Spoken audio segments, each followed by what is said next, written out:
저는 오늘 이 시간 하나님의 눈물이라는 제목으로 죄 없이 함을 받을 자들이라고 하는 말씀을 좀 드리도록 하겠습니다. 우리가 세상 살기 힘들고 먹고 살기 힘든데 이런 데 모여서 좀 돈 좀 잘 벌어서 잘 살고 편안하게 사는 것 좀 가르쳐 줘야지 맨 죄 문제만 이야기한다고 말씀하시는 분도 계시지 않을까 모르겠어요. 예. 참 여러분, 저와 여러분은 정말 이 세상 역사의 마지막에서 아주 중대한 사명을 띠고 사는 하나님의 마지막 백성들입니다. 우리는 이 사명을 이해를 해야 합니다. 정말 우리는 그 사명을 완성하기까지는 수많은 인내와 고난과 참으로 헌신과 희생이 따르지 않으면 결코 마지막을 장식할 수 없는 사람들이 될 것입니다. 정말 우리는 이제 전쟁이 마치는 그 날까지 우리는 쉼이 없는 전투에 참여하는 자들이라고 그렇게 생각하시면 좋겠습니다. 우리는 삶의 생계도 해결을 해야 하고 또 믿음으로 하나님의 원하시고 바라시는 사람으로 준비도 돼야 하고 또 세상에 복음도 전해야 하면서 또 그토록 사람들이 즐기고 있는 세상에 즐기는 것들도 다 버려야 하고 죄도 버려야 하고 모든 향락도 버려야 하고 참 우리는 하나님의 백성으로서 하나님의 일꾼들로서 중단 없는 전진, 희생, 헌신의 생애만이 우리의 삶 속에 이루어져야 할 것입니다. 저는 오늘 이 죄 문제를 다시 한번 생각해 보면서 하나님이 이 마지막 시대에 우리에게 바라시는 또 우리가 그렇게 준비되기를 원하시는 하나님의 뜻이 무엇인가 하는 것을 다시 한 번 더 생각해 보도록 그렇게 하겠습니다. 여기 우리의 높은 부르심이라는 책에 이렇게 말씀을 하고 계십니다. 우리는 주님의 충만함을 추구하고 우리 앞에 세워진 목표인 그분의 성품의 완전함을 제초하고 있는가? 주님의 백성들이 이 목표에 이를 때에 이마의 인을 받게 된다. 조건적이에요. 하나님의 인은 그저 교회를 나오고 신자로서 그냥 행동하면서 살아가는 그런 사람들에게 다 인을 친다고 말씀하지 않으셨어요. 여기에 분명히 뭐라고 말씀하셨습니까? 우리 앞에 세워진 목표가 있어요. 우리에게는 바로 그리스도의 성품의 완전함을 추구하고 있는가, 제척하고 있는가. 바로 주님의 백성들이 이 목표에 이를 때에 조건적이에요. 이러한 목표에, 이러한 지점에, 이러한 이상에 도달할 때에 그들의 이마에 인을 받게 된다고 말씀을 하셨습니다.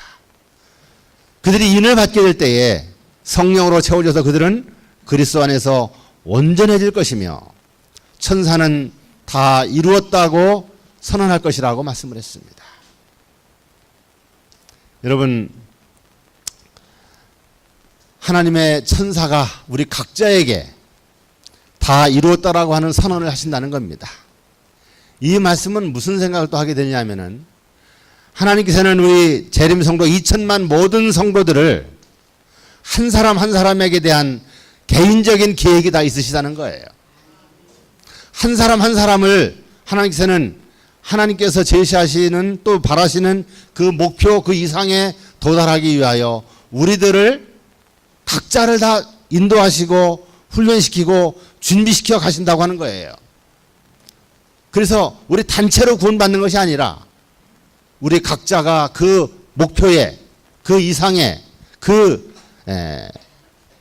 하나님이 바라시는 지점에 이를 때에 그들의 임하는 각자의 인을 받게 되시고 또 하나님의 천사는 다 이루었다라고 하는 선언을 하게 된다는 것입니다. 여러분, 하나님은 지금 우리 각자에 대한 얼마나 지대한 관심과 또 얼마나 지대한 프로그램을 가지고 우리들을 지키시고 우리를 인도하시고 교육하시고 훈련하신다고 하는 사실들을 우리는 잊어서는 안 될 것입니다.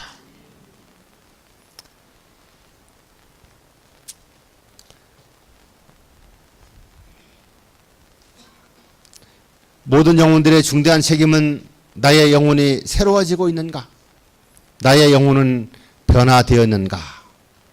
그리스도에 대한 믿음을 통해서 나의 죄들은 용서함을 받았는가를 심각하게 생각하는 것이다. 그렇게 말씀했어요. 세상의 바쁜 우수살이에 밀려서 우리는 우리 자신들을 돌아보고 생각하지 못할 때가 많습니다. 다들 그렇게 생활하고 있기 때문에 세상에 묻혀서 살면서 참 우리의 영혼들을 돌아보지 못하는 일이 오늘날 현실이 되었는데, 그러나 주님께서는 우리에게 말씀하고 있습니다. 모든 영혼들의 중대한 책임이 있다고 해요. 우리 각자는 하나님이 우리를 높은 이상에 이르게 하기 위하여 우리를 인도하시는 그 과정을 잘 따라가고 있는가? 그래서 나의 영혼이 날마다 새로워지고 있는가? 나의 영혼은 변화되고 있는가? 하는 것을, 또 나는 정말 하나님 앞에 죄의 용서를 받았고 나는 이 조사심판이 진행되는 이 마지막 지점에서 참으로 죄의 도말함을 받을 자의 자격을 이루어가고 있는가를 심각하게 생각하라고 말씀하고 있어요. 여러분, 심각하게 생각해야 합니다.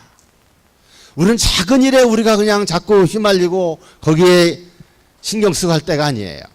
내 자신의 영혼을 돌아보고 정말 내 자신의 영혼이 하나님 앞에 참으로 받으실 만한 사람으로, 하나님의 신뢰를 받는 사람으로 나의 영혼은 날마다 새로워지고 있는가 하는 것들을 생각하는 것은 아주 중요한 주제라는 것을 말씀하고 있어요. 허물의 사함을 얻고 그 죄의 가려움을 받은 자는 복이 있다. 마음에 간사가 없고 여호와께 정죄를 당치 않는 자는 복이 있도다. 바로 우리의 삶에서 죄의 가려움, 정죄를 당치 않는 그러한 변화가 있어야 할 것을 계속 말씀하고 있어요. 자, 여기 두 말씀을 좀 제가 읽어드리도록 하겠습니다. 사도행전 2장 38절 말씀이죠.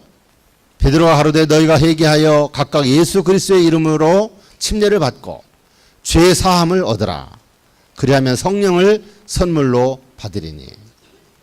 여러분, 여기에 사도 베드로는 우리에게 뭐라고 말씀하고 있습니까? 회개하여 예수님의 이름으로 침례를 받고 뭐를 얻으라 그랬어요? 죄 사함을 받으라 그랬어요.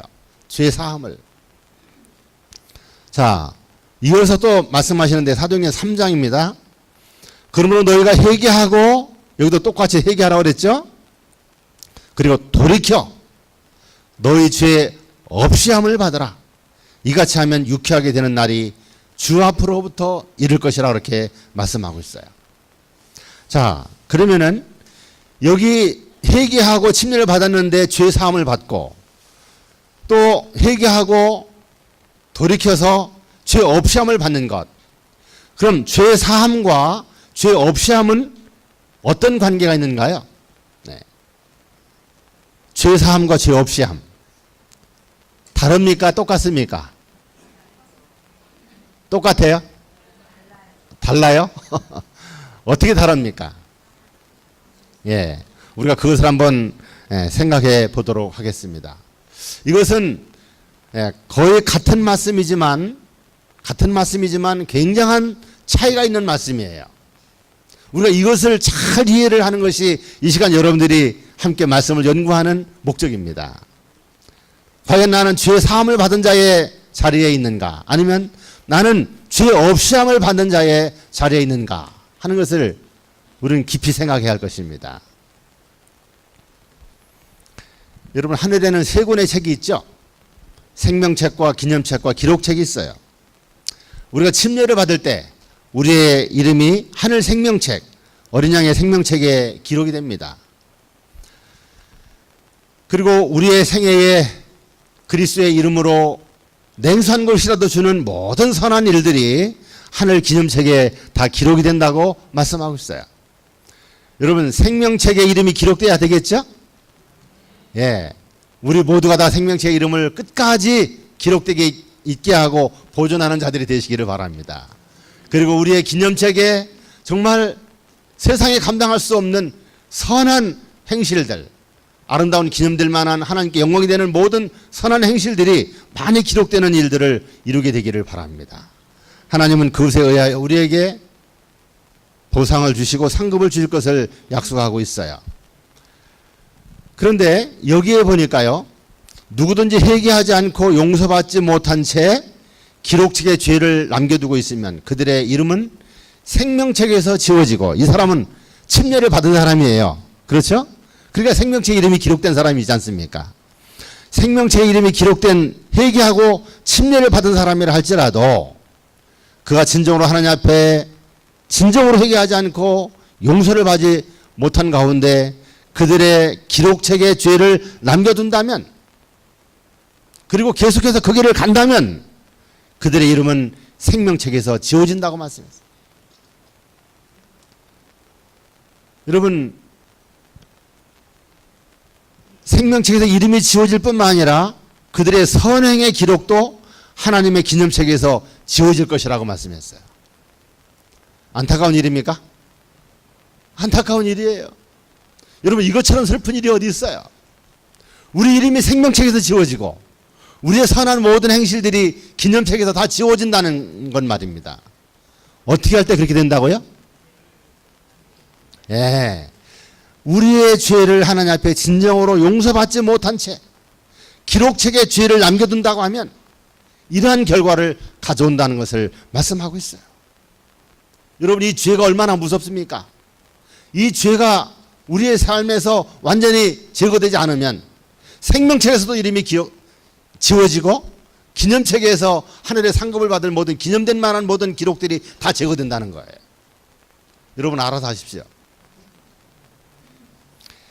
여러분의 이름이 생명책에 계속 기록되고 유지되고 하는 것은 여러분이 어떻게 하느냐에 따라서 결정되는 거예요. 가령 내가 의인에게 말하기를 너는 살리라 하였다 하자.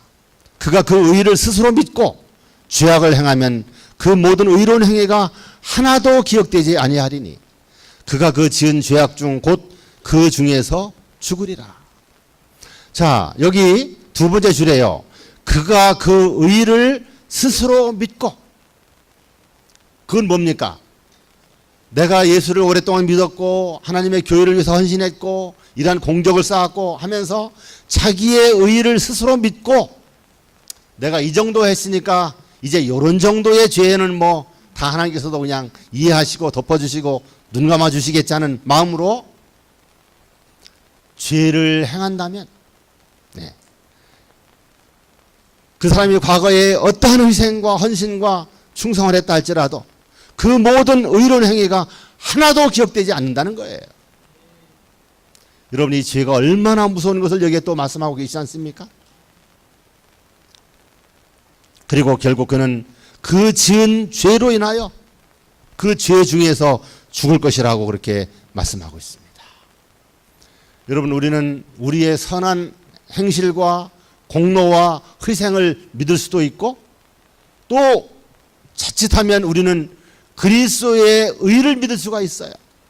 예수님의 의는, 예수님이 이루신 희생과 우리의 죄를 대신 대속하신 일은 너무나 엄청나기 때문에, 그 사랑이 너무 크기 때문에 이 정도의 죄들은 다 용서해 주신다고 하면서, 덮어줄 것이라고 하면서 우리가 임의로 죄를 계속해서 가지고 있고 행한다고 하면 그것이 바로 그리스도의 의를 믿는 것이 아니라 그 의를 오용하는 것이 되는 것이고, 결국은 그 죄로 인하여 그리스도의 의가 그에게 입혀지지 않고 그는 멸망당할 수밖에 없다는 것을 말씀하고 있어요. 그래서 그리스도의 의는 죄를 덮어주는 모관이라고 말씀했어요. 가면이 아니라고요. 여러분, 우리는 하나님의 사랑을 너무 믿으면서 그 사랑을 오용해서 죄를 계속해서 지으면서 살아가는 그런 일들을 많이 볼 수가 있습니다. 그래서 최후의 심판의 날 이러한 이야기들이 들리는 것을 들었다고 그랬어요. 우리는 하나님의 사랑을 너무 믿었다. 네, 너무 믿었다. 사랑만 하다가 죄와 함께 살다가 멸망당한다는 거예요. 여러분, 하나님은 죄악을 기뻐하는 신이 아니라고 말씀했어요. 참으로 이 죄를 철저하게 우리의 삶 속에서 그리스도의 능력을 힘입고 그리스도의 희생을 의지하면서 버리고 우리의 삶에서 제거해야 할 것이라는 것을 말씀하고 있어요. 죄악이 극도로 관영한 이 마지막 시대에, 이 악한 시대에 하나님의 백성들이 이 죄악을 이기고 참으로 승리한다고 하면 하나님께서는 그들에게 자기의 보좌에 함께 앉겠다고 하는 그러한 약속을 하시면서 우리에게 꼭 이 마지막 시대에 승리하는 자들이 되어달라고 우리에게 요청을 하고 계신 것입니다. 가령 내가 악인에게 말하기를 너는 죽으리라 했다 하자 그가 돌이켜 자기의 죄에 대해서 떠나서 법과 의대로 행하여 전당물을 도로주며 억탈물을 돌려보내고 생명의 율례를 준행하여 다시는 죄악을 짓지 아니하면 그가 정령 살고 죽지 않을지라. 그의 본래 범한 모든 죄가 기억되지 아니하리니 그가 정령 살리라. 이는 법과 의를 행하였음이니라 하라. 여기 너무나 분명하게 계속 말씀하고 계시죠? 네. 여러분, 과거가 중요한 게 아닙니다. 오늘이 중요한 거예요.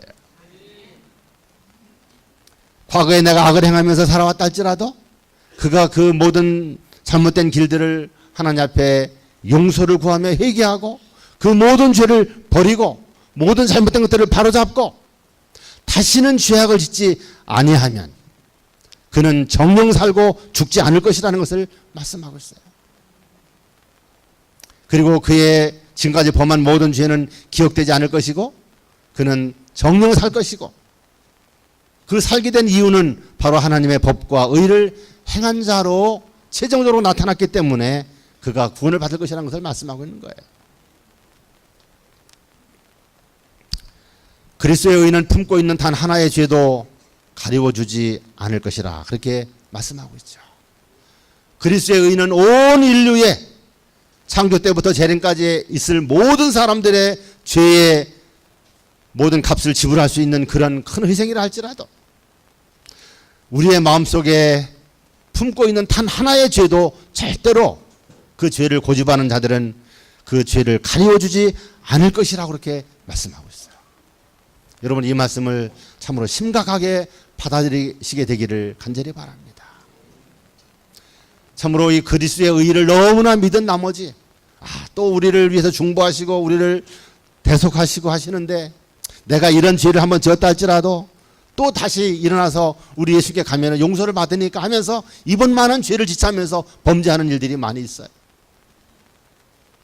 일반 신자들이나 지도자들이나 그런 죄를 반복하는 일들이 너무나 많은 것을 볼 수 있어요. 그러나 주님은 분명히 말씀하십니다. 그리스도의 의는 품고 있는, 버리지 않고 계속해서 간직하고 삶 속에서 계속 반복되는 죄를 행하는 그 죄들은 단 하나의 죄라도 절대 가려주지 않을 것이라는 것을 말씀하고 있는 것입니다. 사람의 행실이 그가 고백하는 신앙과 일치하지 않을 때 그것은 믿음으로 이롭다 하심을 얻지 못한 증거라고 말씀했어요. 여러분, 우리에게 진정한 회개가 일어났을 때 그 사람의 생애에는 그 사람의 모든 행실이 생애가 신앙과 일치하게 될 것이라는 것을 말씀하고 계시죠. 네. 우리의 생애가 말하는 언행과 또 우리가 공언하는 믿음과 우리의 행실이 일치하지 않을 때 그 사람은 아직도 믿음으로 의롭다함을 얻지 못한 증거라고 말씀하고 있습니다. 단지 진리를 인정하고 신주로 받아들이는 것만으로는 우리를 구원하지 못할 것이다. 진리의 원칙들이 우리의 생활과 품성에 섞여서 짜여져야 한다. 우리 길에 비추인 모든 빗줄기마다 소중히 여겨야 하고 하나님의 요구대로 살아야 하며 영적으로 성장해야 한다. 그렇게 말씀하고 있습니다. 그리스도인은 그릇된 습관들을 절대로 덮어주지 않을 것이다. 계속적인 강조가 이어지고 있죠. 믿음이 행위로 나타나지 않으면 그 믿음은 그대를 구원할 수 없다. 예. 인간의 죄를 계속해서 짓고 있으면서 하나님 앞에 무죄한 자로 서기를 바랄 수 없으며 그리스도의 공로를 통하여 하나님과 화평할 수도 없다. 그는 범죄하는 생애를 그쳐야 하고 충성되고 진실하게 되어야 한다. 계속하여 죄 가운데 있는 사람은 단 한 영혼도 구원을 받을 수 없다. 그리스도의 공로로 말미암아 의롭다 하심 얻기는 하였으나 불의를 행할 자유를 얻은 것이 아니다. 정말 우리가 세상 사람들을 보면은 참 그 죄는 하늘에 사무치는 죄들이 만행되고 있지만 심지어는 우리 교회 안에서도 어찌 그렇게 많은 범죄들이 계속 이어지고 있습니까? 네. 이러한 일들을 하나님께서는 보시고 미리 선지자를 통해서 우리에게 이렇게 경고를 하셨어요. 죄를 버리라.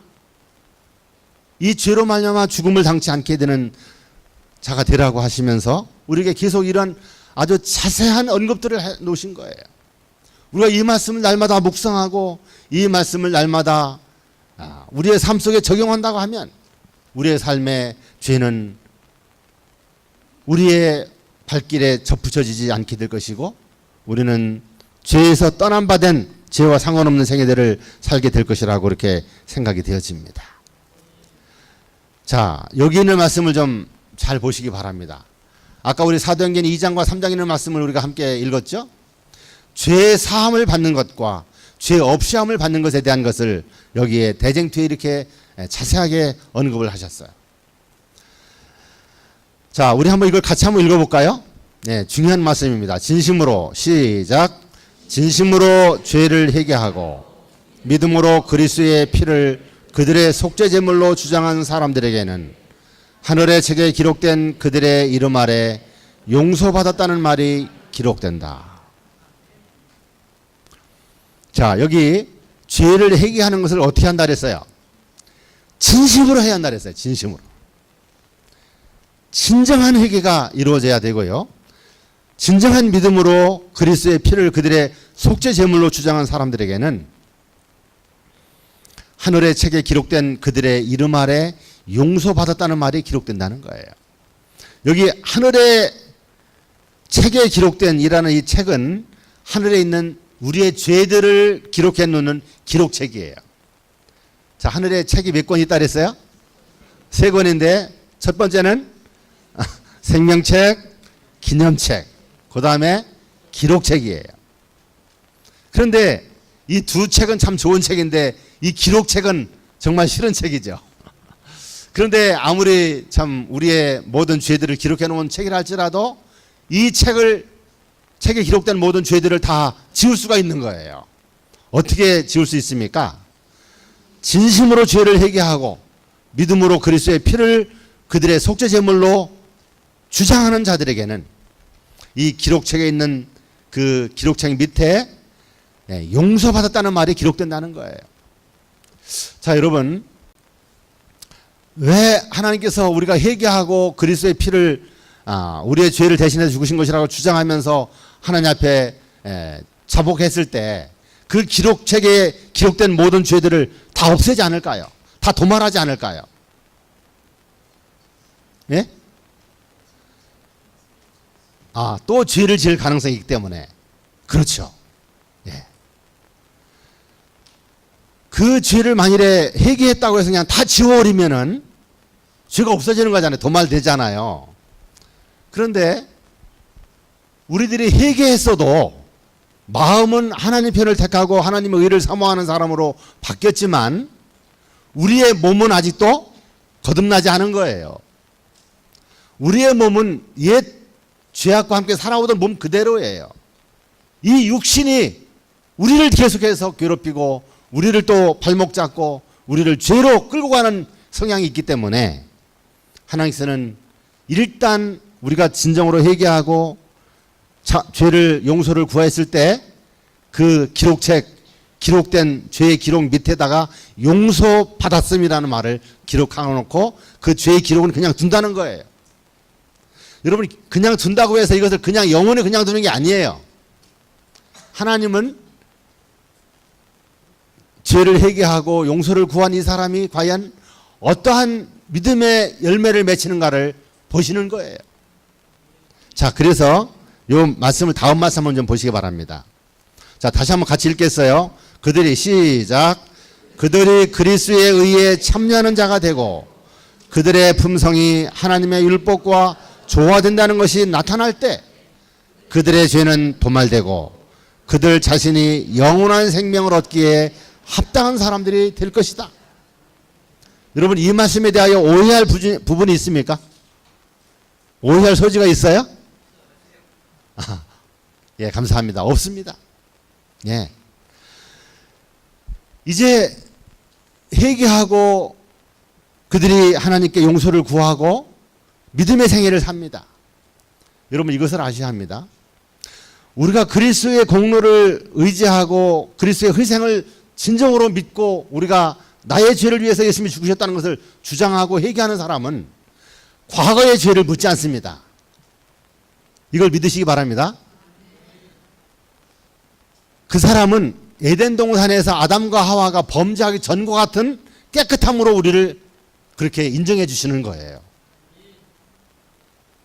믿으십니까?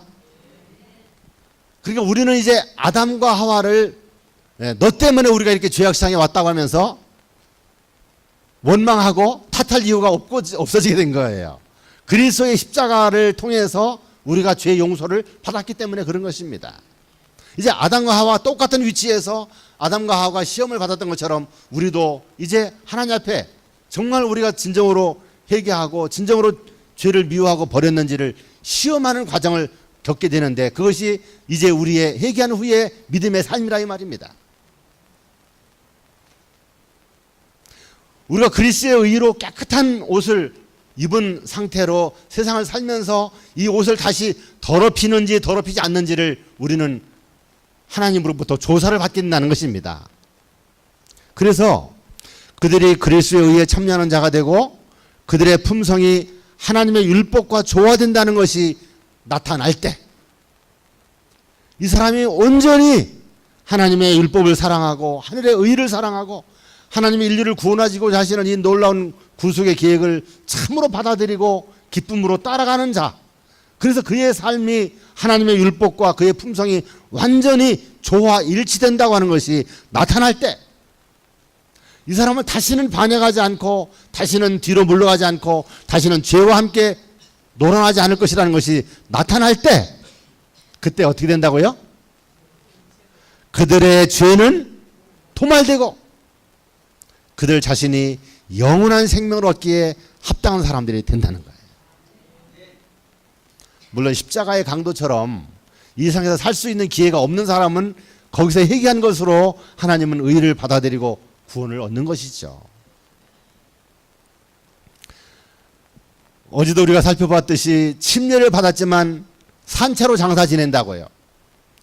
정말 믿음을 공언하지만 믿음과 너무 동떨어진 생애를 사는 그리스도인들이 너무나 많기 때문에 하나님은 일단 회개하고 죄를 자복하는 자들의 그 기록책 밑에 용서받았다는 말만 기록을 해 놓으시고 일단 그들의 삶을 보신다는 거예요. 그래서 용서받았다고 하는 것은 뭐냐면은 죄 사함이에요. 그런데 진정으로 회개하고 죄 사함 받은 자들은 이제 하나님의 율법과 일치하는 생애를 살게 되겠죠. 그러나 그러한 삶이 이루어지지 않고 그저 강요에 의해서 하도 침례를 받으라고 하니까 뭐 또 나도 교회 일원이 좀 되고 싶어서 그냥 그리스도 없이 회개하고 중생하는 경험도 없이 침례를 받은 사람들은 어려움 시련이 닥치고 삶에 사단의 유혹이 올 때 넘어지고 죄와 함께 계속 살아가는 것이 나타날 수도 있다는 것이죠. 그런데 하나님은 만홀의 여김을 받으시는 하나님이 아니세요. 그래서 일단 용서받았다는 말을 기록해 놓고 그 사람의 생애를 다시 살펴보고 또 그 사람의 생애를 하나님은 조사하신다는 거예요. 또 그 사람의 삶에서 죄를 완전히 버리고 세상을 버리고 하나님의 사람으로 바뀌어질 수 있도록 그를 한 계단씩 각자에 맞는 프로그램으로 우리를 이끄신다는 거예요. 그래서 그 사람이 참으로 하나님의 율법과 그의 품성이 일치 조화된다는 것이 나타나는 것을 하나님은 보시기를 원하시는 거예요. 그러한 변화와 그러한 삶이 그들의 삶 속에서 완전히 재현될 때에 그들의 죄는 이제는 이 사람의 모든 죄를 다 도말해도 되겠다, 지워도 되겠다 하셔가지고 도말하신다 이 말입니다. 여러분, 이러한 죄의 도말함을 받는 자들이 되기를 원하십니까? 우리는 죄 용서받은 것으로 만족해서는 안 됩니다. 우리 죄 용서함을 받은 것을 감사히 여기면서 이제 우리의 삶에 다시는 죄로 우리의 깨끗해진 옷을 더럽히지 않기로 결심하고 하나님의 도우심을 구하면서 날마다 믿음의 힘찬 전진, 타협하지 않는 순종의 생애를 삶으로 이제 하나님의 인정을 받게 되는 거예요. 이제 이 사람은 나의 백성이 되었다, 내 제자가 되었다, 이 사람을 하늘에 데려다 놔도 아주 하늘의 그 거룩한 분위기 속에서 다시는 범죄하지 않을 나의 소유가 되었다고 하시면서 그들의 이마에 인을 치시고 그들의 죄를 다 도말하신다 이 말입니다. 바로 지금이 이러한 시험하는 때이고 우리의 죄의 도말함을 받을 자가 누구인지를 살피면서 지금 우리들을 계속해서 인도하시는 때라는 것을 기억하시기를 바랍니다. 자, 여기 믿음으로 말미암아 살리라는 책 114페이지에요. 이런 말씀을 하고 계십니다.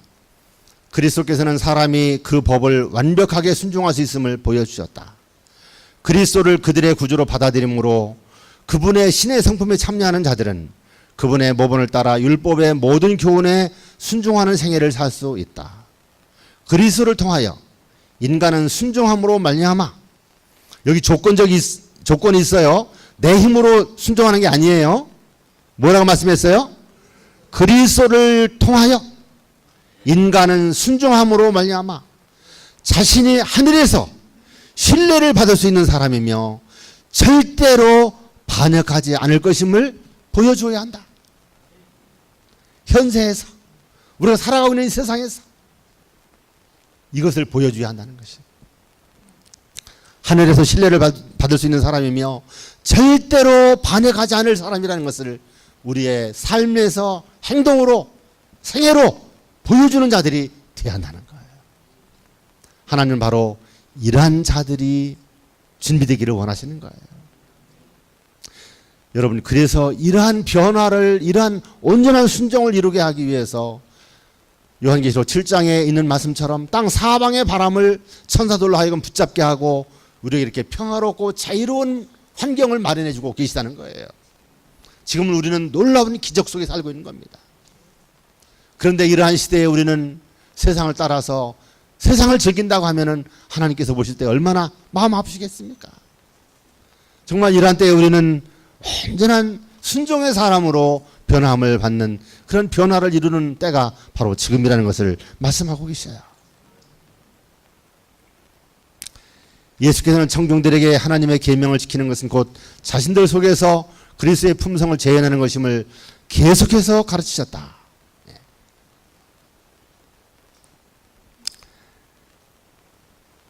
어제도 읽었던 말씀이죠. 불명예나 하나님의 율법을 범하기보다는 죽음을 택하는 것이 모든 그리스도인의 표가 되어야 한다고요. 여러분, 목표 뭡니까? 네. 세상에 어떤 불명예나 세상에 어떤 손실을 당할지라도 하나님의 율법을 순종하는 것을 택하겠다고 하는 것이 우리들의 표가 되어야 한다고요. 네. 그리스도께서는 믿는 죄인이 죄 가운데 머물러 있지 않고 범죄로부터 돌이켜 계명을 순종하게 될 때 그분의 완전함과 의를 그들에게 입혀주신다, 그렇게 말씀하고 있어요. 그의 계명들을 지키는 자들은 복이 있나니 이는 그들이 생명나무에 나가며 그 문들을 통하여 도성 안으로 들어가게 하려 하십니다. 예. 바로 예수님 오실 때 우리가 온 영과 혼과 몸이 흠없게 보존되기를 원한다고 또 말씀하고 계시죠. 예. 자, 여러분, 아까도 제가 말씀을 드렸지만 하나님은 각자에 대한 계획과 프로그램이 있다는 것을 말씀드렸죠. 이 한 영혼 한 영혼은 그렇게 소중하고 귀중합니다. 그리고 특별히 이제 주님의 재림 전에 준비되어야 할 이 14만 4천인들이 준비되어야 하기 때문에 이 무리들을 준비시키는 데 있어서 하나님은 특별히 당연히 참된 백성들을 준비시키기 위해서 특별히 간섭하시는 상태에 있어요. 그래서 이제 예수님의 재림의 날짜는 가깝고 우리들은 아직도 세상과 함께 살고 있기 때문에 우리가 정말 하나님을 진정으로 택하는지 아니면 세상을 사랑하는 마음이 있는지를 확인하기 위해서 어떻게 해요? 우리를 하나님께서는 연단을 하신다 그랬어요. 그 연단을 통해서 이 사람이 하나님을 택하든지 아니면 세상을 택하든지 둘 중에 하나를 결정하게 되고, 하나님을 택한 자들은 더 연단에 연단을 거듭해서 완전한 순금으로 만들어내신다는 거예요. 여러분, 우리가 진정으로 이러한 하나님이 바라시는 그 계획과 목표를 분명히 알고 이 목표에 이르기 위해서 우리가 참 기도하면서 노력하지 않고 달려가지 않는다고 하면 우리는 그 시험에서 다 넘어지는 자들이 될 수도 있다는 사실을 여러분 꼭 명심하시게 되기를 바랍니다. 자, 여기 초기 문집에 이런 말씀하셨어요. 나는 하나님께서 당신의 백성들을 정화시키고 깨끗게 하기 위하여 그들에게 쓴 잔을 마시도록 하시는 것을 보았다. 그것은 쓰디쓴 잔이다. 여러분이 쓴 잔은 무엇이겠습니까? 쓴 잔. 우리들의 삶에 예상하지 못하는 어려움들이 닥치는 거예요. 이해하시겠어요? 나는 그래도 예수를 잘 믿으려고 하고 헌신도 많이 하고 했는데 왜 나에게 이러한 예기치 못한 일들이 일어나는가? 하나님 안 믿는 사람도 저런 일이 없는데 왜 나에게 자꾸 이런 일이 일어나는가? 그런 의문이 들고 그렇게 생각될 때는 하나님께서 우리를 어떻게 해요? 쓴 잔을 마시면서 이 쓴 잔을 달게 마시는지 안 마시는지를 보고 계시다는 것을 여러분 아셔야 합니다. 하나님은 가치 있는 당신의 백성들을 연단하셔서 순금으로 만드시기 위해서 우리를 지금 그러한 과정으로 인도하신다는 거예요. 그리고 우리의 믿음이 확고하게 하나님 편이든지 세상 편이든지 우리가 결정할 수 있도록 우리에게 또 빨리 기회를 주신다는 거예요. 그래서 쓰디쓴 잔을 마시도록 하시는데, 그것은 쓰디쓴 잔인데 그런데 그들은 그것을 불평하고 한탄하고 투덜거림으로써 그 잔을 더욱 쓰게 할 수 있다. 이런 식으로 잔을 받는 사람은 또 다른 잔을 마셔야 하는데 소기의 목적을 이룰 때까지 또 다른 잔을 계속 마셔야 한다 그랬어요. 여러분, 그런 쓴 잔 한번 마셔봤다는 분 한번 손 들어보세요. 한번 번쩍 들어보세요. 아주 많은 분들이 경험하셨습니다. 여러분들은 그 쓴 잔을 달게 마셨습니까? 그 쓴 잔을 우리가 달게 마시고, 주님, 내가 이런 사람이니 나에게 이런 일이 있을 수밖에 없지 하면서 다시는 그렇게 하지 않겠습니다. 이제 주님만을 따르겠습니다. 주님의 길만 가겠습니다 하면서 그 길을 가는 사람은 두 번째 쓴 잔이 다시 오지 않을 수가 있어요.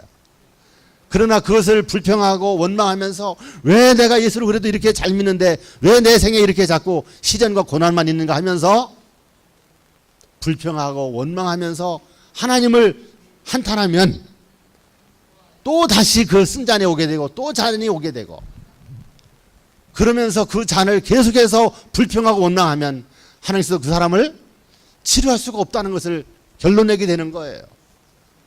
그러면 그에게서 천사도 떠나게 하고 성령도 떠나게 해서 그 사람이 어둠 속에 자기 마음대로 살게 하신다고 그렇게 말씀하셨어요. 계속해서 보겠습니다. 하나님의 자녀들은 고난의 풀무 가운데서 항상 시험을 받고 있다. 만약 그들이 첫 번째의 시련을 잘 참아내면 그들은 그와 비슷한 두 번째의 시련을 겪을 필요가 없다. 그러나 만약 실패하면 그 시련은 다시 주어진다. 그리고 그것은 매번 더욱 힘들고 그 강도가 더욱 심한 것이 될 것이다. 그리하여 그들을 위해 그들 앞에 기회 위에 기회가 거듭 주어져서 승리를 얻고 하나님께 충성하는 것을 증명해 보이게 하신다. 그러나 만약 그들이 계속 반역하면 하나님은 마침내 그들에게서 빛도 성령도 다 거두어 가신다 그랬어요. 더 이상 이 사람에게는 희망이 없다는 거예요. 그렇게 되는 것은 뭘 얘기하고 있습니까? 양심에 화인 맞는 거예요. 네. 성령을 거역하는 거예요. 그 사람은 깊은 어둠 속에서 다시는 하나님 앞에 나올 수가 없게 된다는 것이죠. 여러분, 이렇게 생각할 때 우리가 쓴 자는 기회입니까? 큰 기회예요. 여러분들에게 예상치 못한 시련들이 닥칠 때 내가 아직도 가능성이 있다는 것을 확신하시고 여러분이 그런 때 하나님 앞에 승리하는 자로 나서시게 되기를 바랍니다.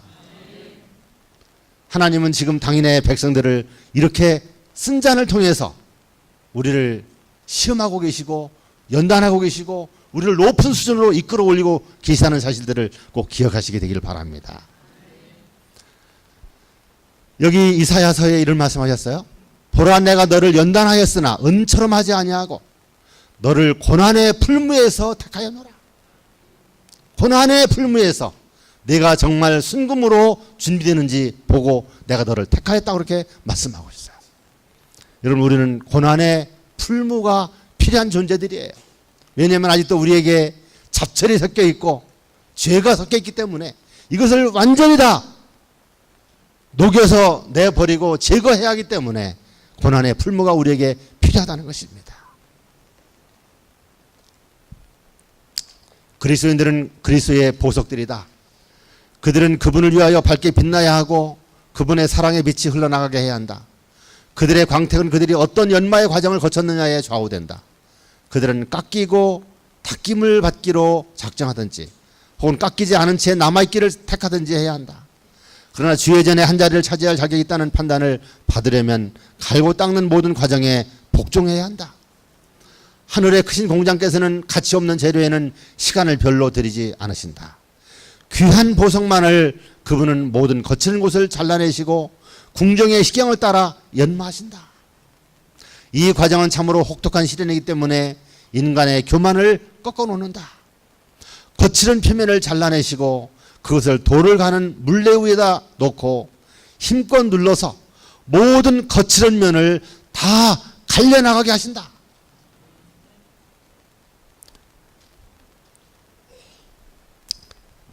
여러분, 우리는 세상의 번영과 안정과 평화만을 구해서는 안 될 것입니다. 물론 우리가 그런 속에서 하나님 앞에 충성된 신앙을 한다고 하면 더없이 좋은 것이죠. 그러나 하나님은 우리를 하늘의 예루살렘을 축조할 재료들을 준비하기 위해서 바로 여기에도 말씀하셨죠. 그리스도인들은 그리스도의 보석들이라고요. 바로 예수님의 면류관에 붙여질 보석들이기 때문에 이 보석으로 만들기 위해서 하나님은 우리의 모든 거친 것들을 잘라내고 불순물들을 제거하고 잡철들을 제거하고 모든 죄의 흔적들, 죄의 모양까지라도 우리의 삶에서 다 제거하시고 순수한 보석으로 만드시기 위해서 우리를 풀무와 또 아니면은 연막에 넣고 힘껏 눌러서 그것들을 제거하려고 하신다는 것입니다. 여러분, 그 과정이 참 힘들고 어렵지만 그 과정을 통과해야만 우리는 예수님의 면류관에 붙을 보석으로 나올 수가 있다는 거예요. 여러분, 하나님께서 여러분들을 가능성 있으셔서 이런 연막에 넣을 때 불평하지 마시고 원망하지 마시고 기쁨으로 순종하시기를 바랍니다. 이제 우리는 얼마 안 있어서 그 모든 과정들이 축복이었음을 우리는 확신하게 될 것이고 우리 주님께 나를 잠깐 동안이라도 그런 고난을 통해서 하늘의 보석으로 만들어 주신 것을 감사하게 될 것이기 때문입니다. 예. 자, 보세요. 모든 과정을 통과하고 모든 시험을 견디고 이긴 자들은 어떠한 대가도 감수하고 참된 증인의 권고에 유의하게 되었다. 그러므로 그들은 늦은 비를 받고 승천하기에 합당한 자들이 될 것이다. 여러분, 이제 선악의 대쟁투가 아직 끝나지 않았습니다. 이 대쟁투의 승자와 패자를 결정짓는 일들은 바로 저와 여러분이 하게 되는 거예요. 하나님의 남은 교회 성도들에 의하여 이 대쟁투가 결정되게 되는 것입니다. 그래서 이 말씀을 좀 보세요. 교회 증언 2권인데요.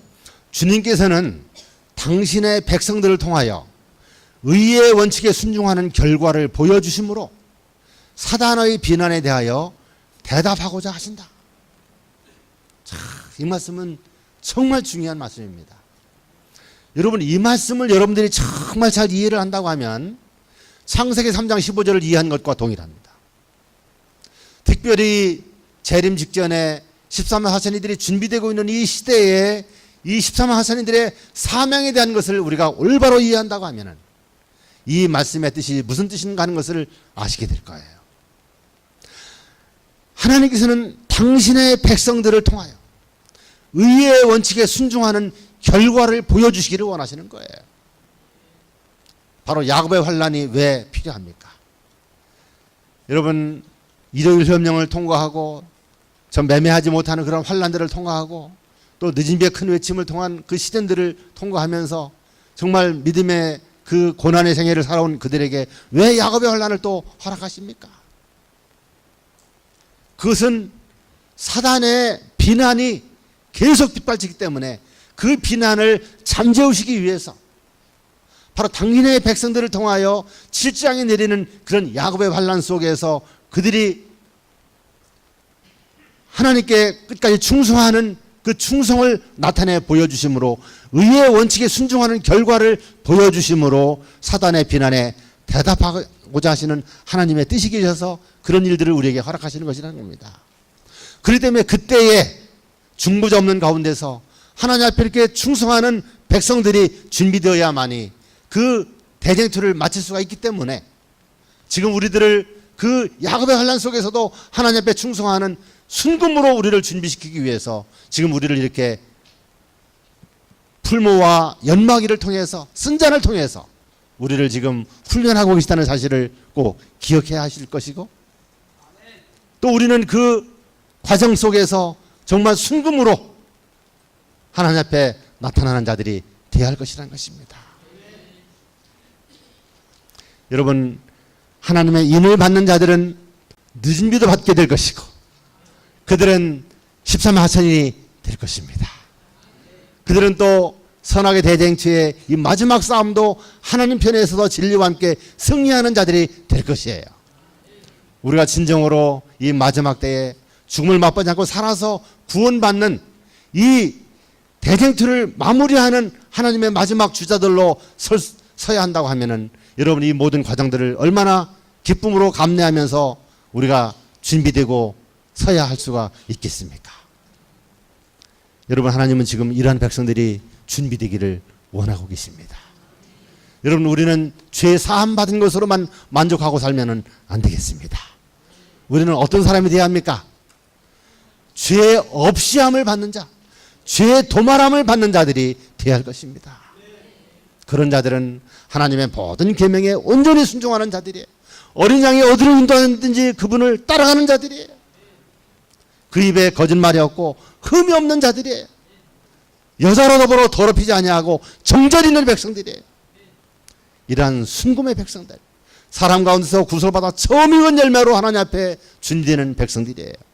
이러한 백성들이 준비되기를 우리 주님께서는 원하고 계시고 이러한 집회들을 통해서 우리가 참으로 그러한 변화를 이루어야겠다는 마음의 굳은 결심을 하시고 우리의 삶의 새로운 신앙의 방향을 다시 한번 설정하시고 그 목표를 향하여 전진하시고 힘껏 달려가시는 우리 모든 성도님들 다 되시게 되기를 바라면서 지옥 시험을 받는 하나님의 백성들이 나타나기를 눈물을 흘리시면서 기다리시는 우리 주님을 그렇게 기쁘게 해드리는 우리 모두가 되시게 되기를 바라면서 오늘 말씀을 마치도록 하겠습니다.